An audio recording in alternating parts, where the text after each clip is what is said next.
الحمد لله وصلى الله على نبينا محمد وعلى آله وسلم. أما بعد, فنبدأ إن شاء الله. Donc, nous commençons إن شاء الله. Nous poursuivons dans le chapitre du Al-Khabar. Al-Farqu bayna al-Khabari wa al-Na'at. La différence qu'il y a entre le Khabar et le Na'at. Alors, Na'at, on va vous rappeler du Na'at, c'est quoi? On appelle Na'at ou Sifa. Je prends un exemple, je vais marquer par exemple Zaydoun, Aboun, par exemple, Tayyibun. Tayyibun. Zayd est un père, bon est un bon père. Donc Zaydoun, c'est le mutada, Aboun, c'est le khabar, et Tayyibun, c'est le nart, c'est la caractéristique de Ab. Il est comment? Zayd, c'est un Ab, et le père, il est quoi? Il est bon. C'est un bon père.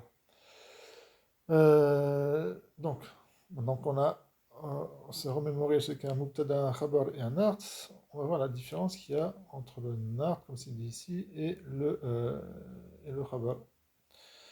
Un nart wasfun.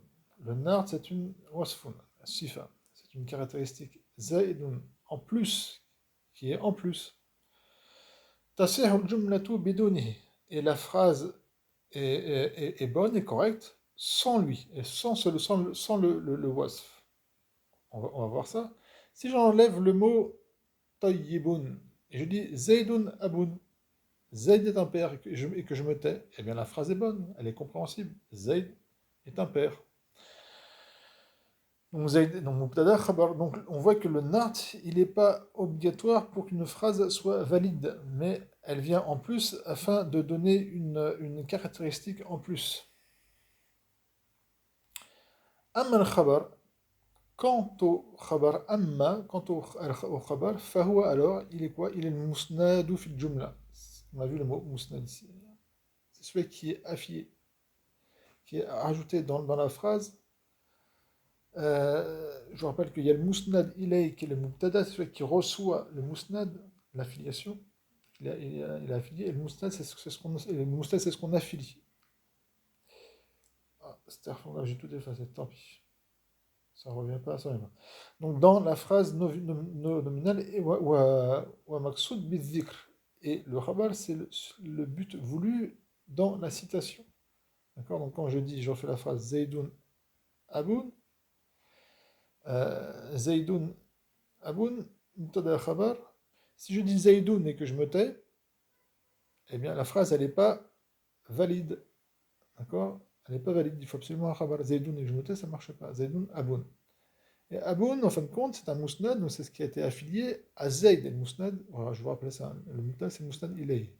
C'est-à-dire que j'ai affilié le fait que Z soit un père, d'accord? Donc le fait qu'il soit père, je l'ai affilié à Zayd.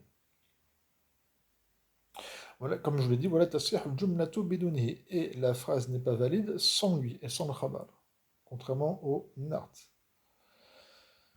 Et le nart, il est en accord avec son man'out dans le ta'rif, le fait que ça soit défini, ou tankir est indéfini.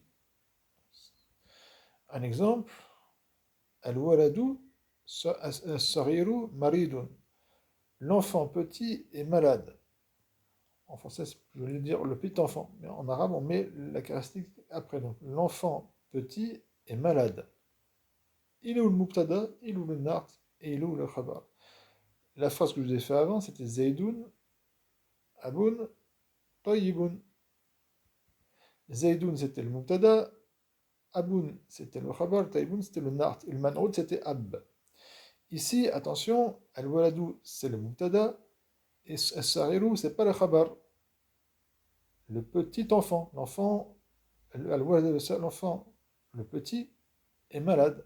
Attention, Saghirou, ici, c'est le nart. Et le man'oud, c'est le mubtada. Alors qu'avant, dans cette phrase-là, le nart, c'était Tayyibun, et le man'oud, c'était le khabar. Et Maridoun, qui vient en dernier, ici, c'est le khabar. Vous voyez, il est nakira, est malade.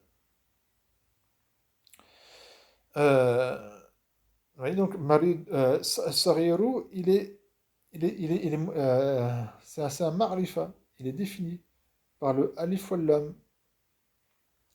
Pourquoi il est défini par le alif lam? Parce que al-waladou, il est marifa, il est défini normalement par l'alif lam, donc il est obligatoire d'avoir alif ou lam.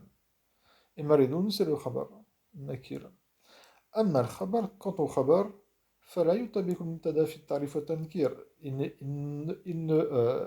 n'est pas en accord avec le mubtada dans le tarif ou tankir, dans le fait qu'il soit marifa, donc le fait qu'il soit défini ou indéfini. C'est pas obligatoire, ni l'un ni l'autre sont obligatoires, comme on l'avait déjà vu, ni l'un ni l'autre sont obligatoires. Le khabar peut être marifa, c'est très peu, mais généralement il est nakira, comme c'est l'exemple ici. Al-waladou saghirun, l'enfant est petit. Vous voyez ici la différence? L'enfant petit est malade. As-saghirou, c'est un art. Ici, saghirun, il est khabar. Je vous laisse méditer si vous ne comprenez pas, je vous laisse méditer sur ça. Donc on voit que al-waladou, donc c'est le mubtada, il est marifa par le alif wal lam, que saghirun, il est nakira, un tankir, et nakira, il est indéfini par le tanwin.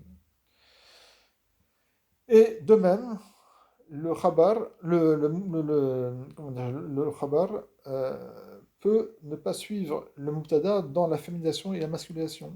Le fameux hadith, al-hajju, al-hajju, arafa, arafatu, un nom min as-sarf.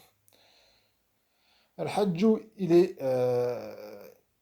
mudhakkar, c'est masculin, le hajj, c'est masculin, et arafa, c'est féminin. Donc même dans la féminisation, c'est pas une obligation que le khabar suive le mubtada. Nous poursuivons, Inch'Allah. I'rab, une analyse grammaticale. Très bien. At-tilmiz mujtahidun. D'accord, l'élève est studieux. Donc là, c'est simple. At-tilmiz, c'est le mubtada. Il est وهو مرفوع وعلامة رفعه الضمة الظاهرة. مجتهد خبر وهو مرفوع وعلامة رفعه الضمة.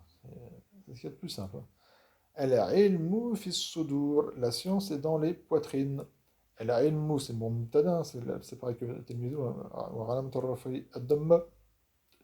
في حرف الجر c'est un حرف الجر أصلي. الصدور اسم مجرور وعلامة جره الكسرة. أين الخبر؟ il est où le خبر؟ أين الخبر؟ الخبر هو شبه جملة. Le خبر c'est شبه جملة comme elle l'a marqué ici. Le khabar شبه جملة. Mais rappelez-vous, en réalité, le khabar il est effacé. Ilmu, on va dire ka'inun. Ka'inun. Vous pouvez dire soit ka'inun, ou hasilun, ou mustakirrun. Il faut un nom qui soit qui est le khabar et qui est effacé obligatoirement. Et fils sudur, donc le harf al-jar avec son majeur, ils sont attachés à ce nom. Et ce nom, ya'mal amal al-fi'l, il fait l'acte du verbe. Je ne vais pas revenir dessus. Pour faire plus simple, comme a dit la Shaykha, le khabar, c'est le shubul jumla. Ensuite, un verset du Coran. Wala abdun mu'minun khayr min mushrik. Wala abdun. Voilà le lam dans le lam ici. Faites attention, c'est pas la. Hein. Là, c'est la négation. Et le lam, c'est le contraire de la négation. Ici, c'est un harf ta'ukid. C'est un harf qui veut dire justement la concrétisation, l'affirmation. Donc, et on va traduire généralement par certes toujours. Et certes, un esclave croyant est meilleur, khayrun, qu'un polythéiste, libre. Donc l'âme, c'est un harf. Et le waw, ala hasabi ma qablahu. Le waw, son ira, c'est par rapport à ce qu'il est avant. Donc c'est un harf arat ou un harf istinaf, généralement. L'âme, c'est un harf, mabni ala fatha, la mahal min i'rab, lit-tawkid. Abdun, c'est le mubtada. Le lam, hein, c'est seulement pour le tawkid. Abdun, c'est le mubtada. Mu'minun, c'est quoi son mu'minun? Eh ben, c'est le nard, c'est un sifa. C'est le nard de Abdun. Certes, un esclave, pas n'importe lequel, un esclave croyant. Khayrun est meilleur. Là, il faut comprendre, parce qu'on pourrait penser que Khayrun, vous voyez, mu'minun, c'est un art. On pourrait penser que, par exemple, si je dis ça, certes, un esclave est un croyant. Ça, on pourrait penser ça, mais non, c'est pas possible. Déjà d'une, Ma'abdun, il est nakira, et à la base, c'est interdit qu'un mubtad soit nakira. Quand on débute le mot, la phrase par lui, sauf si il a, ben, sauf l'imanout. Donc c'est ça aussi qui nous indique que mu'minun, c'est le nar de abdun. Donc abdun c'est le mutada, l'imanout.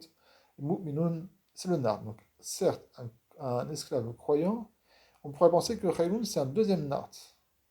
Certes, certes, un esclave croyant qui est bien, mais non, c'est pas ça. C'est pas un deuxième nart, c'est le khabar, il faut comprendre. Et meilleur que quoi, que qui, qu'un polythéiste. Et un polythéiste hur, qui n'est pas, qui est libre, qui n'est pas esclave.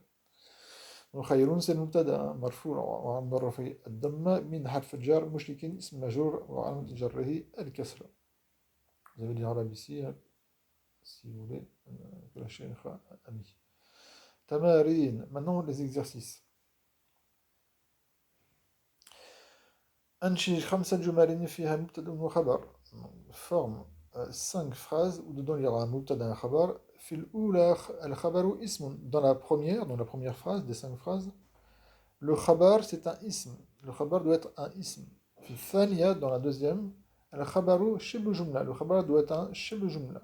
في الثالثة, dans la troisième, le khabar il doit être quoi? جملة فعلية. Ça doit être une phrase verbale.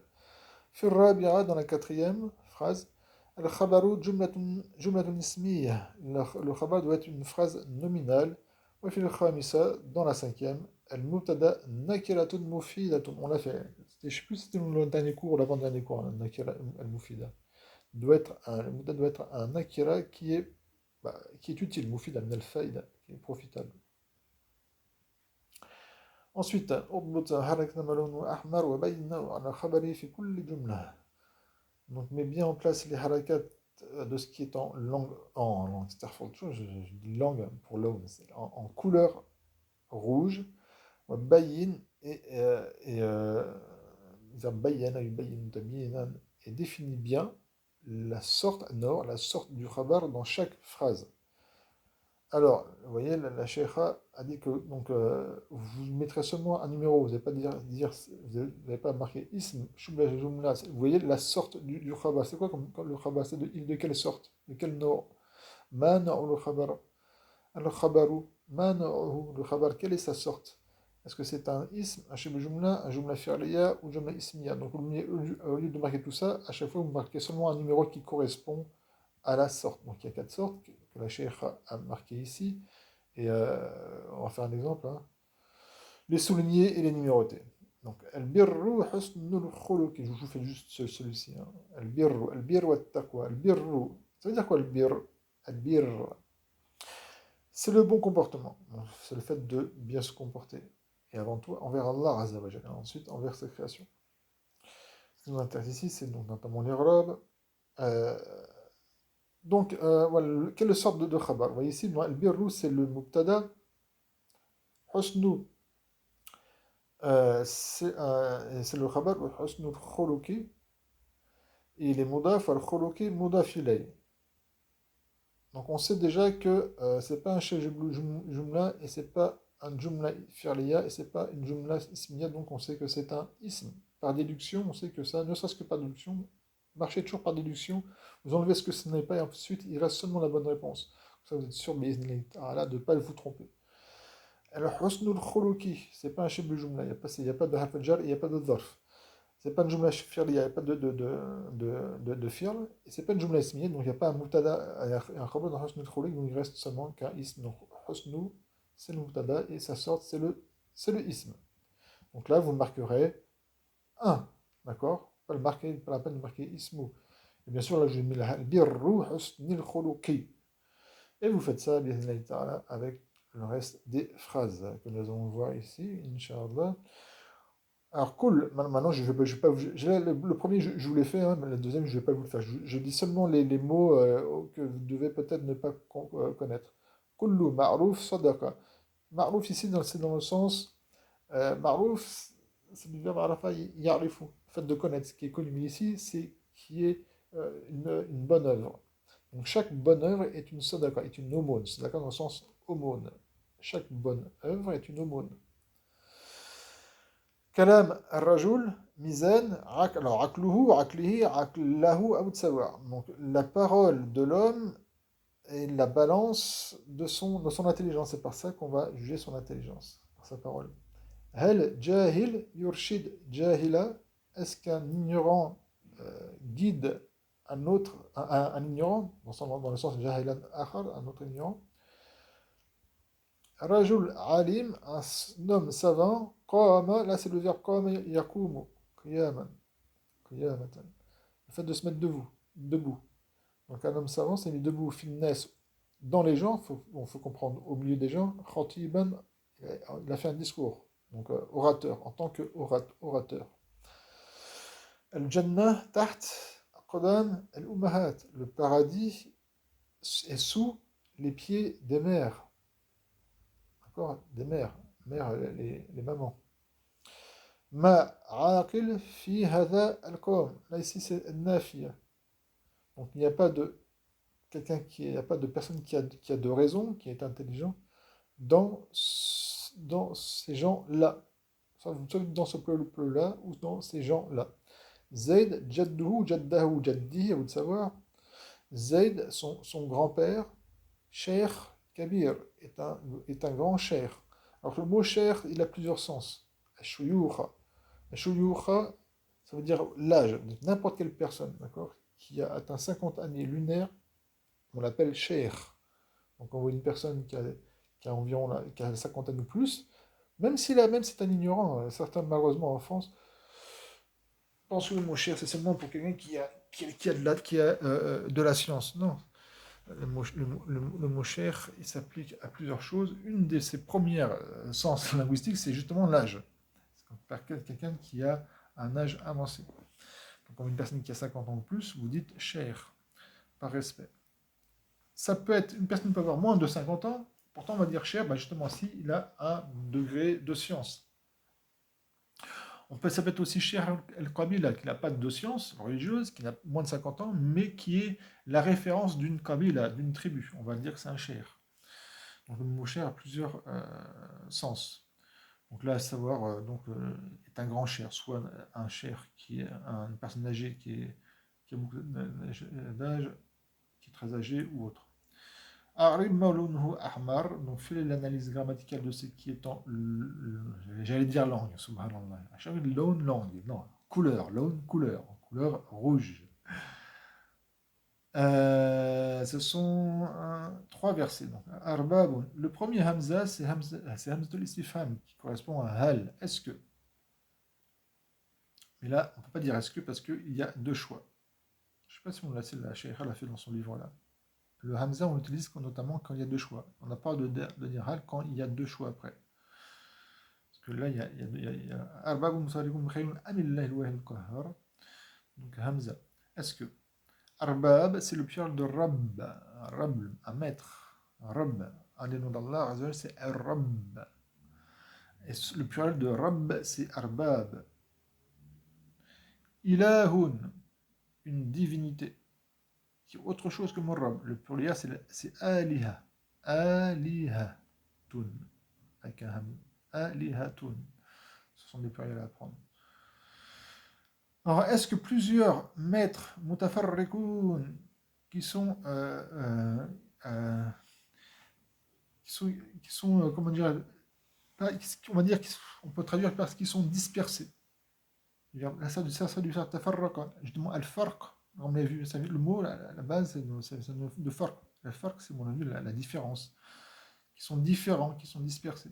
Est-ce que plusieurs, donc est-ce que des maîtres qui sont différents, khayrun est meilleur, ou Allah al-wahid al-qahhar, l'unique, al-qahhar, à la forme fa'al, l'astreignant, le contraignant. Donc là, il va falloir faire l'irab, l'analyse grammaticale. Walillahi junud. Ah, c'est vrai qu'il ne faut pas que je vous mette les harakat. Walillah junud as-samawat wal-ard. Et à Allah, dans le sens, et appartient à Allah, les armées des cieux et de la terre. Hadhani. Ism shara limuthanna. Ça, c'est un ism shara pour deux. Ces deux-là. Hadhani, dans son nom, ces deux-là. Khasmani. Ce sont deux euh, deux opposants, notamment par la parole, qui, se, qui, se, qui divergent et qui vont par la parole débattre de leur opposition. Donc ces deux-là sont deux opposants. Irtasamu, bah, le verbe irtasamu, vous voyez le kha, le sad et le mim, hein, kha, sad, mim, ils se sont donc opposés.